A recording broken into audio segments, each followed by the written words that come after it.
Bago ako tuluyang umuwi ng Bicol ay nag-dinner muna kami ng aking kapatid dito sa McDo. 6 days din ako na malagi dito sa kapatid ko at yun nga tinapos ko muna yung mga lakarin ko bago naman ako uuwi ulit ng Bicol. And after naman yan ay babalik ulit ako dito sa Manila at kasama ko naman yung mga anak ko. Eto nga paglabas-labas namin magkapatid ay dati na namin tong ginagawa simula pa noong nag-work kami ay palagi kami lumalabas, kumakain kami sa labas at kung saan-saan man na gustuhin niya or gustuhin ko. At matagal-tagal na rin bago na ulit. At ito na naman nga, nandito na naman kami, lumalabas-labas naman kami habang nandito ako sa Manila. At gaya rin naman kami ng ibang magkapatid na hindi palaging magkasundo. Madalas pa nga kami magkaaway niyan or magkasagutan.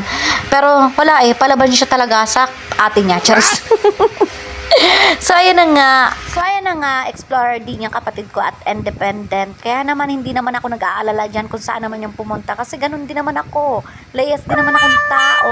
At dahil matagal-tagal na naman kami hindi magkakasama or magkikita, ay isa lang mapapayo ko, do what makes you happy. Enjoy lang life.